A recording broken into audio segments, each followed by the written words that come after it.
안녕하세요. 토요미스테리 디바제시카입니다. 미국 조지아주 젠킨슨 카운티에 위치한 밀렌이란 곳은 농업 중심의 작은 마을입니다. 차로 한 바퀴 도는데 20분 정도밖에 걸리지 않는데 인구는 3,000명, 그러니까 이웃집 숟가락 개수까지 다 알 정도로 모두가 가깝게 지내죠. 이 주변을 좀 살펴보면요. 여길 지나가는 25번 고속도로가 있습니다. 그런데 이 고속도로를 통해서 미 육군 주둔지 두 곳이 연결돼요. 그렇다 보니 밀렌이란 마을은 작지만 고속도로에는 군사물자를 운송하는 트럭의 통행이 잦은 곳이죠.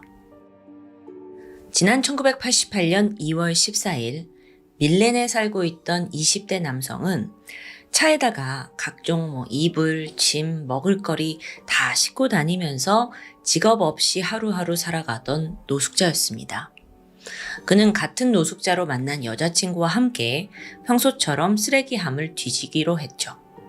이러다가 돈이 될 만한 고철이 나오면 한 끼 식사 정도는 해결할 수 있었거든요. 이날 두 사람은 케이서 로드에 위치한 수거함으로 갑니다. 여자친구는 차 안에서 기다리고 남자 혼자 가서 수거하러 가요. 그런데 가까워질수록 숨쉬기 힘들 정도의 고약한 악취가 풍기더라고요. 이게 쓰레기 냄새인가? 남성은 숨을 참으면서 수거함에 손을 넣고 뒤적거립니다. 그런데 바로 이때 박스 테이프로 둘둘 감긴 대형 나일론 가방이 손에 잡혔어요. 살짝 들어보니까 묵직한 거예요. 돈이 될 만한 게 좀 들어있나? 그는 기대감에 부풀었고 가방을 꺼내서 테이프 뜯어내고 지퍼를 열었습니다. 가장 먼저 보이는 건 담요 더미예요. 근데 그걸 끄집어낼수록 더 심한 악취가 풍기더라고요. 그리고 잠시 후 남성이 화들짝 놀라 비명을 질렀죠. 담요를 다 걷어내 보니 그 안에 나체 상태의 동양 여성 시신이 있었습니다.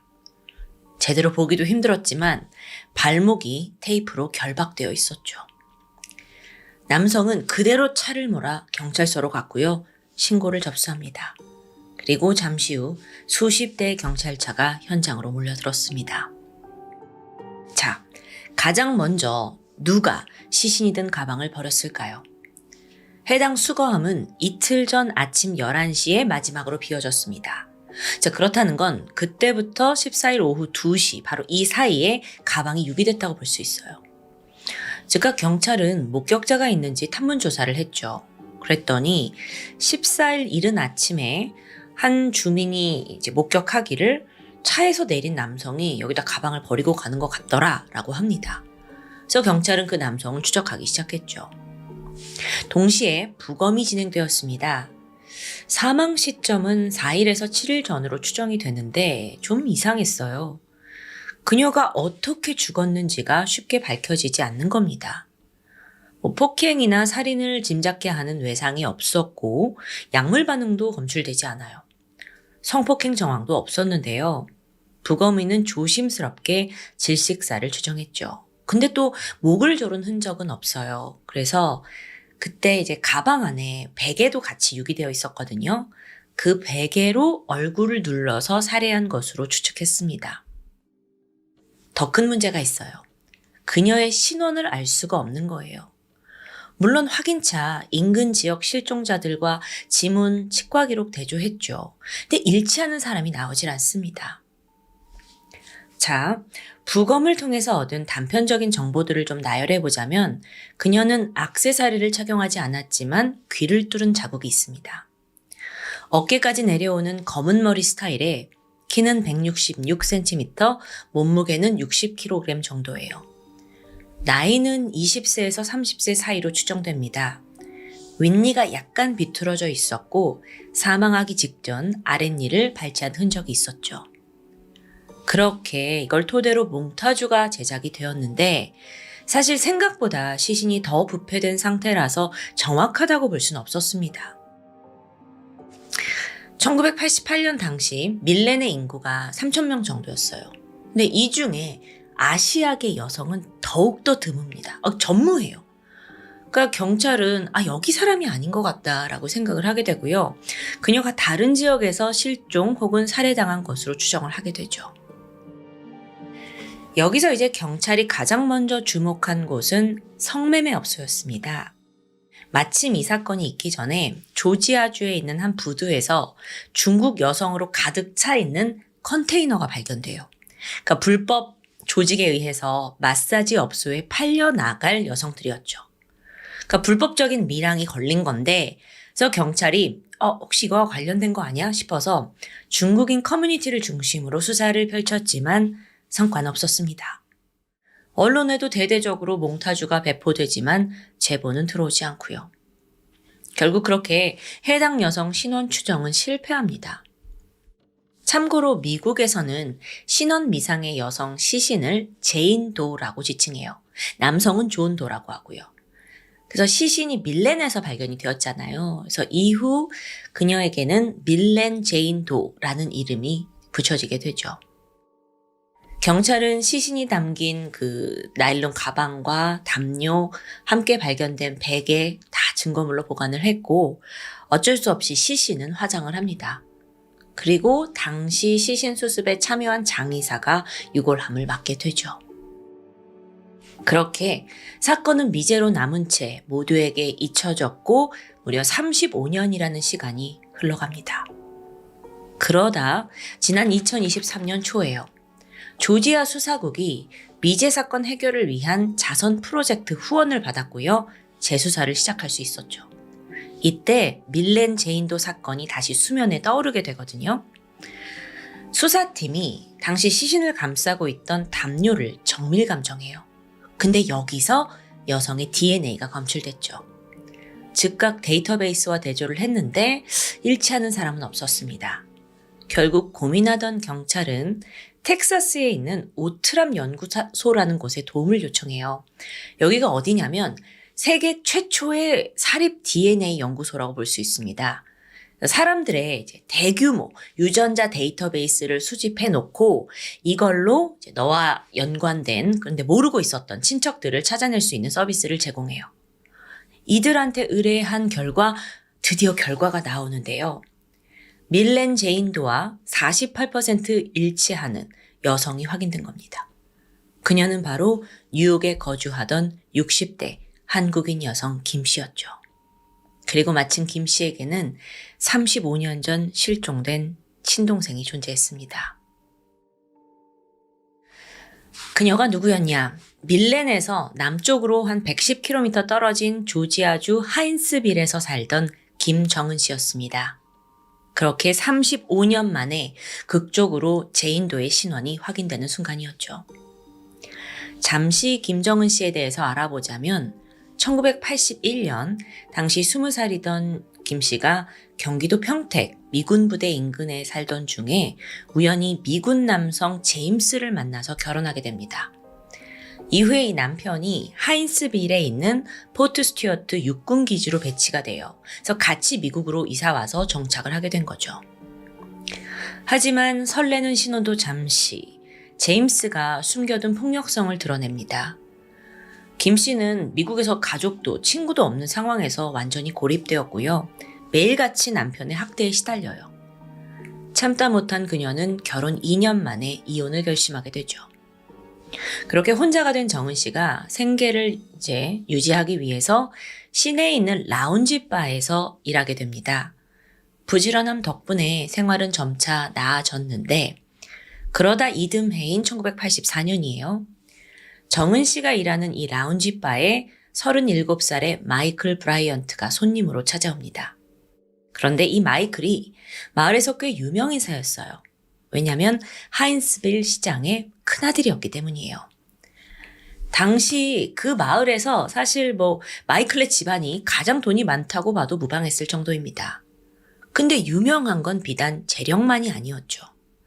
이 마이클이란 사람이 좀 성격이 유별나요.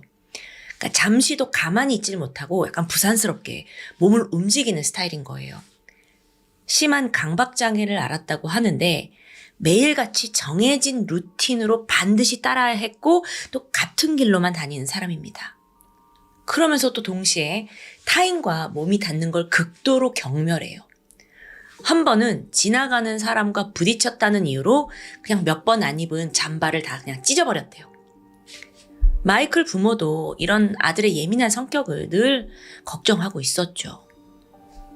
그런데 놀랍게도 이 마이클이 김정은 씨와 있을 때만큼은 좀 달라졌습니다. 좀 차분해진다고 해야 할까요? 그래서 이걸 본 마이클의 아버지가 정은 씨한테 아들을 돌봐달라고 부탁합니다. 그에 대한 대가로 매달 5,000달러, 그러니까 한화로 한 680만 원 정도와 함께 트레일러 하우스를 제공하겠다고 약속했죠. 그러니까 뭐 월급도 받고 집도 제공받는 거예요. 현재 기준으로 봐도 사실 이거 굉장히 높은 급여이죠. 그렇게 정은 씨는 마이클과 동거를 시작했고 이게 수년간 이어집니다. 마이클이 김정은 씨를 사랑했던 것 같아요. 그리고 결혼까지도 생각했고요. 정은 씨도 일부 같은 마음이었을 수 있는데 정작 정은 씨 가족들의 반대에 부딪히면서 두 사람의 관계는 결혼까지 이어질 수 없었습니다. 아무래도 마이클이 좀 유별나니까 좀 가족이 반대를 했던 것 같아요. 그리고 나서 시간이 지나 정은 씨에게 또 다른 사랑이 찾아옵니다. 라운지 바에서 만난 푸에르토리코 출신의 남성 호세였어요. 호세라는 이름으로도 불렸고 또 애칭 조라고도 불렸죠. 조라는 사람은 포트 스튜어트에 소속된 육군입니다. 근데 처음 정은 씨와 만났을 때부터 서로 강하게 끌렸다고 해요. 빠르게 연인 사이가 되었고 또 동거까지 이어집니다. 그리고 여러분, 여기에는 마이클도 함께였어요. 아니 무슨 소리냐, 좀 이상하죠? 사실 이게 저도 이해를 해보려고 하는데 이제 김정은 씨가 마이클을 돌보면서 돈을 받잖아요. 집도 제공받고. 그러니까 이걸 하나의 직업으로 여긴 건 아닌가 싶어요. 뭐 어쨌든 그렇게 세 사람의 기묘한 동거가 시작된 거죠. 그런데 그러던 중 돌연 정은 씨가 호련히 실종됐던 겁니다. 이제 상황이 좀 이해가 되시죠? 자, 다시 현재로 돌아와서 확인을 해보니까 그 시신을 싸고 있던 담요 침구 그리고 나일론 가방까지 모두 정은 씨 소유였어요. 거기에 더해 새롭게 추가 증거가 나오는데요. 그 가방을 싸고 있던 테이프에서 갈색의 카펫 섬유가 발견됩니다.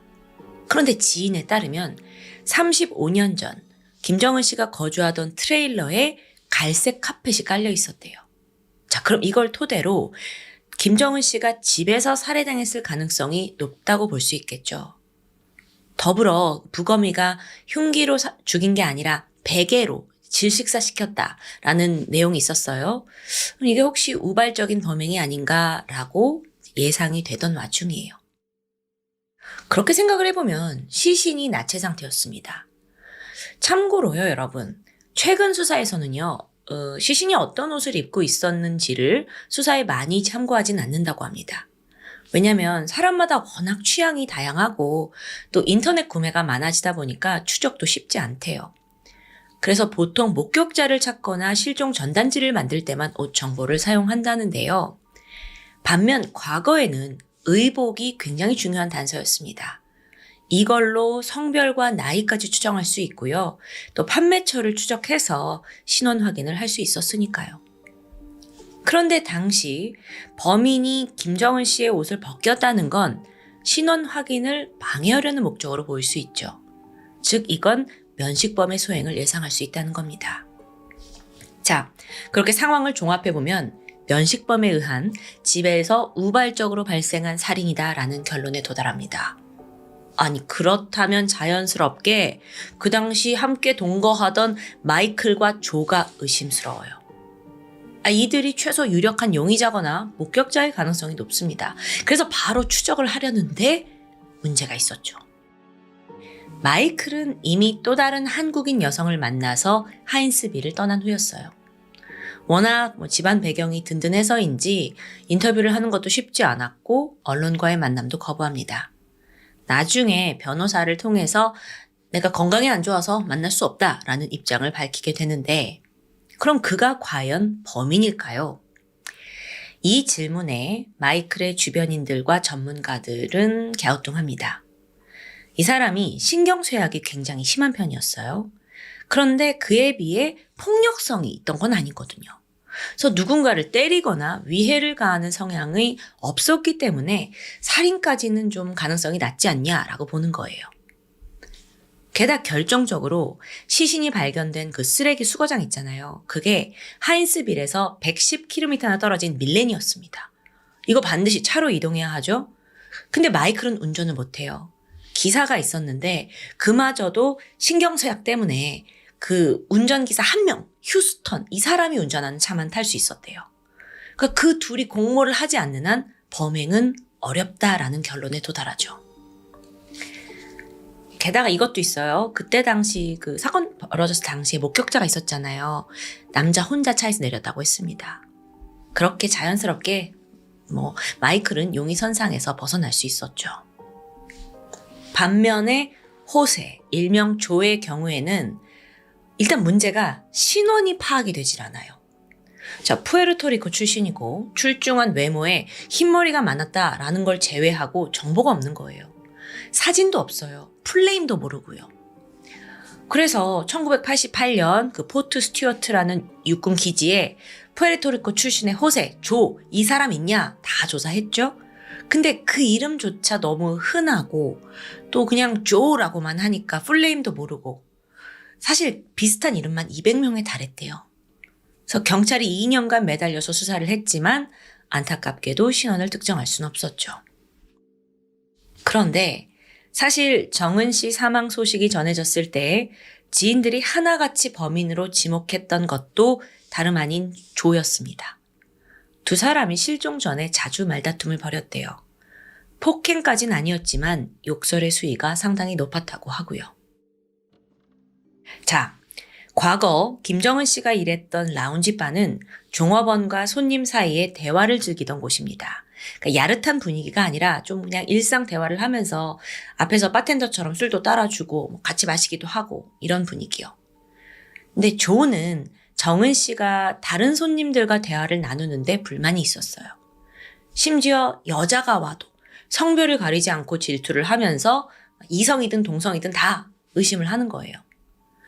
그래서 이 사람이 매일 퇴근을 한 후에 라운지바로 달려와서 막 김정은 씨를 감시하곤 했어요. 반면에 정은 씨는 자유로운 성격에 자기 주장도 강한 편입니다.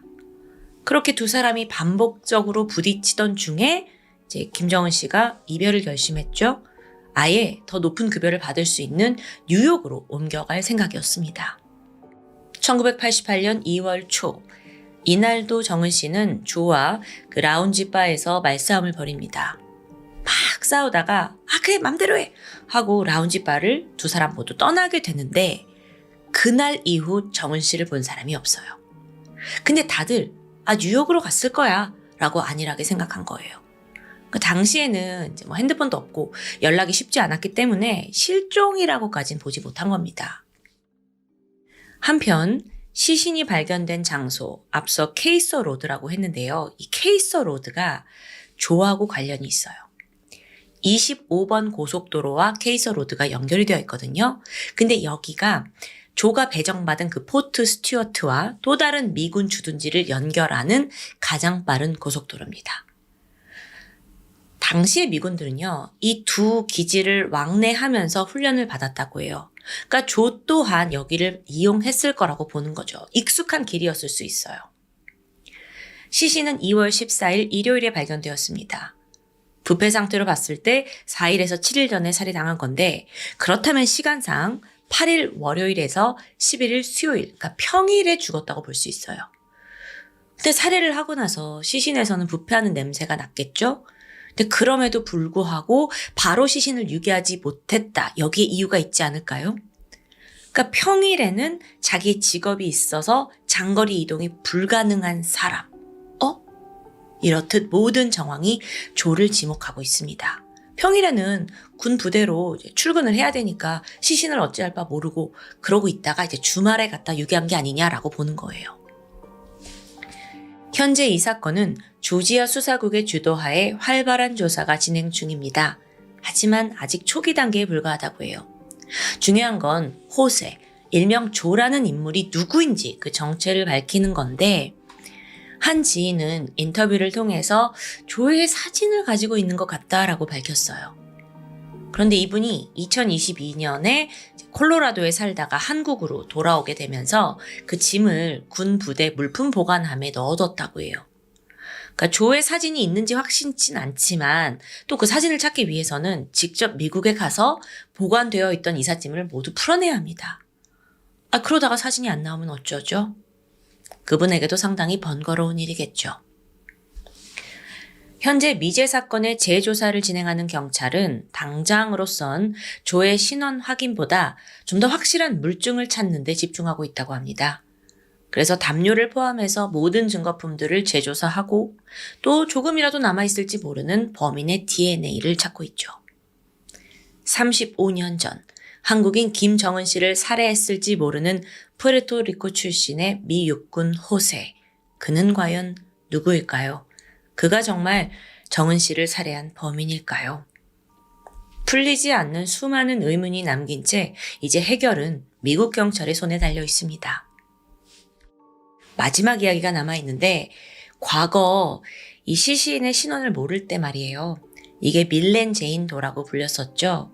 근데 그때 장례를 맡았던 장의사가 유골함을 맡았어요. 근데 놀랍게도 그가 그 유골함을 35년간 보관해 왔더라고요. 원래는 임의대로 폐기를 해도 되거든요. 근데 이 사람이 어쩐 일인지 나중에라도 신원이 밝혀지면 이 유골함을 내가 가족에게 돌려줘야겠다라는 마음이 들었대요. 그래서 본인 사무실 선반에다가 그 오랜 세월 보관을 해왔던 겁니다. 최근에 김정은 씨 가족에게 유골함을 인도하게 됐죠. 이렇게 훈훈한 소식이 전해지는 만큼 앞으로도 꼭 범인이 검거됐다는 그런 쾌거가 들리길 바랍니다. 지금까지 토요미스테리 디바제시카였습니다. 안녕하세요. 토요미스테리 디바제시카입니다. 1988년은 한국에 있어 굉장히 특별한 해였습니다. 아시다시피 88 서울올림픽이 개최되던 해였기 때문인데 잠시 그게 왜 그리도 특별한지 좀 설명해보자면 과거 우리나라는 일본의 식민 지배와 또 6.25 전쟁으로 거의 피폐해진 상태였죠. 그런 국가 상황을 아주 빠르게 극복하고 국제대회인 올림픽까지 개최할 수 있었다는 점에서 국민들의 가슴을 뜨겁게 올리고 자긍심을 올릴 수 있는 행사였던 겁니다. 또한 세계적으로 한국이 후진국이라는 인식도 바꿀 수 있는 계기였고요. 그때쯤 해서 국내에서는 이 분위기에 발맞춰 영어 학습 열풍이 불었습니다. 또 그 기회를 잡고자 서울의 유명 영어학원에서는 원어민 교사들을 대거 채용하기 시작했고요. 오늘 사건의 주인공 캐롤린 조이스 아벨도 그중 한 명이었습니다. 먼저 그녀는 1962년생인데 워싱턴주 시애틀 출신이에요. 고등학교 3학년 때 교환학생으로 덴마크에서 여름을 보낸 적이 있는데 이때의 경험은 그녀에게 아주 깊은 감명을 주었습니다. 이후 캐롤린은 전 세계 문화에 상당한 관심을 갖게 되었고 대학에 들어가서는 사진을 전공하게 돼요. 이후부터 독일과 프랑스 등등 세계 각국을 여행하면서 사진 작가로 활동했죠. 여기에다가 또 평화 봉사단을 했는데 네팔에 가서 영어를 가르친 경험도 있습니다. 여기까지만 봐도 캐롤린이 상당히 활발하고 또 의욕적인 사람이라는 걸 짐작할 수 있죠. 그러던 그녀가 25살이 되던 해, 1987년입니다. 캐롤린은 일본으로 건너가서 영어 강사 일을 시작했어요. 그리고 거기서 토모유키라는 일본인 남성과 사랑에 빠지게 되죠. 머지않아 토모유키로부터 프로포즈도 받았는데요.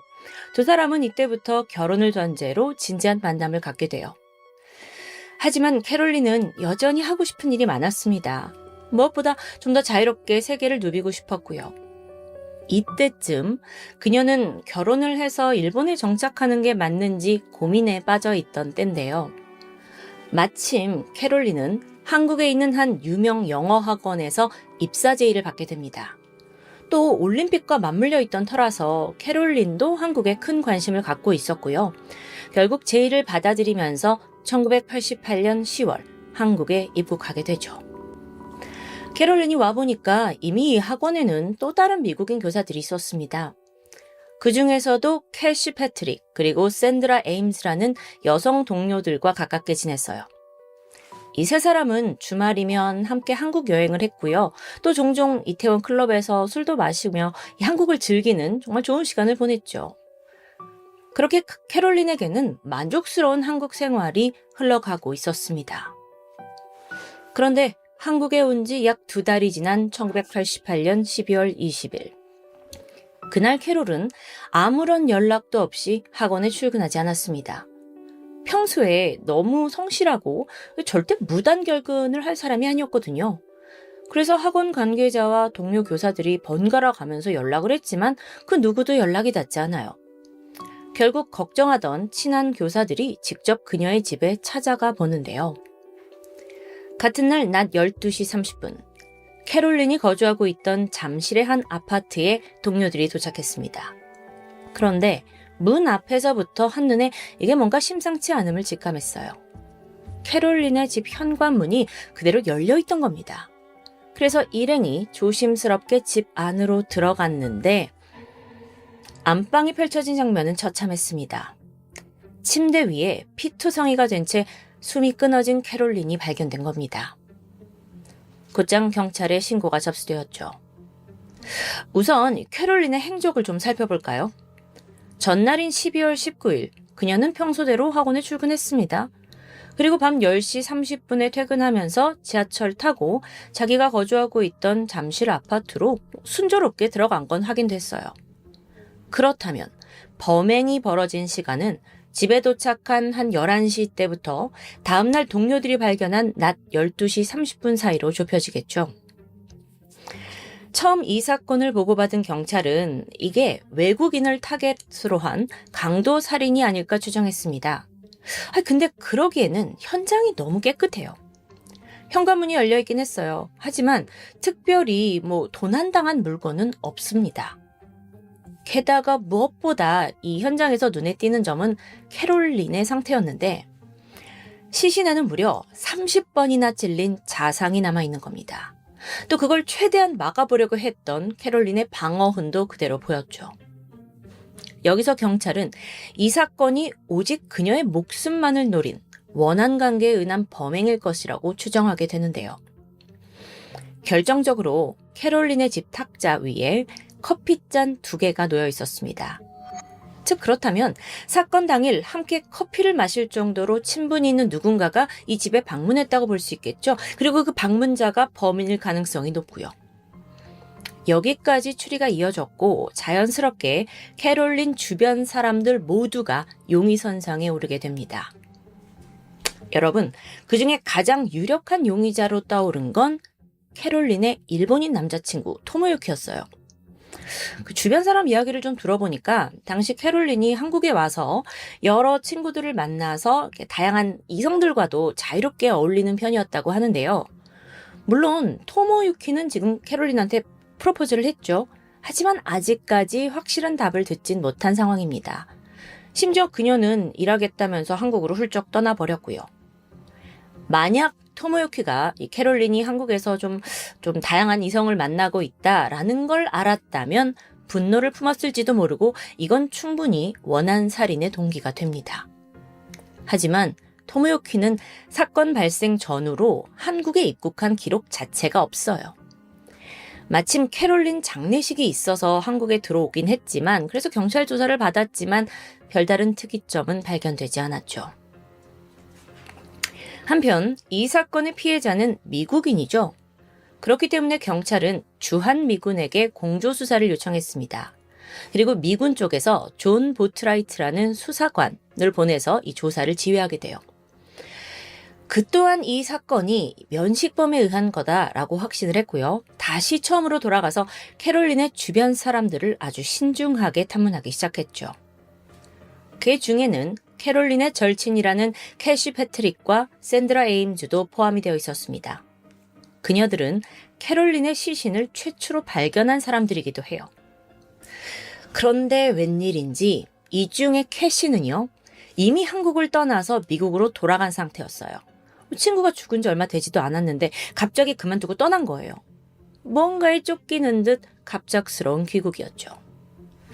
자, 어쨌든 상황이 이렇기 때문에 수사관은 남아있던 샌드라를 대상으로 조사를 펼치게 됩니다. 존 수사관이 단도직입적으로 물었어요. 당신이 캐롤린을 죽였습니까? 근데 이때 샌드라가 잠시 뜸을 들이더니 죽이지 않았어요. 라고 답합니다. 하지만 거짓말 탐지기의 결과는 달라요. 대답이 거짓으로 나온 거예요. 자, 그런데 이때 수사관이 질문을 바꾸게 돼요. 당신은 살해 도구가 어디 있는지 알고 있습니까? 샌드라는 이번에도 몰라요. 라고 짧게 대답했어요. 하지만 거짓말 탐지기는 거짓이라고 나타났죠. 수사관은 샌드라가 사건에 어떤 형태든 연관이 있다는 걸 직감했고 이 거짓말 탐지기 결과를 가지고 그녀를 강하게 압박하기 시작했어요. 그러자 얼마 후 샌드라는 드디어 사건의 전말을 털어놓게 됩니다. 캐롤린을 죽인 사람은 캐시예요. 그 도망간 캐시요. 미국으로 간 캐시. 자, 그녀의 말에 따르면 캐시가 동성애자였다고 합니다. 동료들은 일찌감치 그녀의 이런 성적 지향을 알고 있었고요. 그런 캐시가 새롭게 이제 학원에 온 캐롤린을 남몰래 짝사랑하고 있었다는 거예요. 심지어 마음을 고백하려는 계획까지 세웠다는데 한편 이제 새로운 캐롤린은 이성애자입니다. 그리고 또 일본에 결혼을 전제로 한 남자친구도 있었죠. 그래서 동료들은 캐시야 너 그거 안 될 일이다 하고 만류했다는데요. 그럼에도 불구하고 캐시는 캐롤린에게 자신의 마음을 고백하겠다고 마음먹습니다. 사건이 발생했던 12월 20일 새벽에 불현듯 이 친구 샌드라가 캐시로부터 연락을 받게 됩니다. 어딘가 굉장히 불안해 보였어요. 그리고 잠시 후에 충격적인 고백을 하는데 내가 캐롤린을 죽인 것 같아 라는 캐시의 말이에요. 그래서 샌드라가 놀래서 일단 캐시를 만나가지고 두 사람이 캐롤린의 집으로 향했다는데요. 가보니까 정말 침대에 피로 뒤덮인 캐롤린이 쓰러져 있었습니다. 근데 이때 이제 자기가 죽였다고 말하는 그 캐시가 말하길 내가 내 마음을 고백하기 위해 이 캐롤린 집에 찾아왔는데 뜻대로 되지 않았고 결국 그녀를 부엌 칼로 찔렀다라고 말했다는데요. 이 과정에서 정확히 둘 사이에 어떤 일이 벌어졌는지는 알려져 있지 않습니다.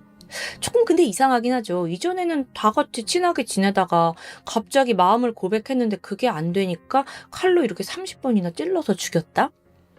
어쨌든 이 부분은 또 전적으로 미국 쪽에서 조사를 하고 있었기 때문에 모든 게 투명하게 드러나 있진 않은 것 같아요. 어쨌든 이때 범인 캐시는 자, 우리 차라리 강도의 등골로 위장하자 라면서 샌드라를 설득합니다. 이때 샌드라가 말을 하길 자기가 너무 놀래서 캐롤린의 몸을 만져봤는데 어라? 아직 온기가 남아있어요. 살아있다는 거죠.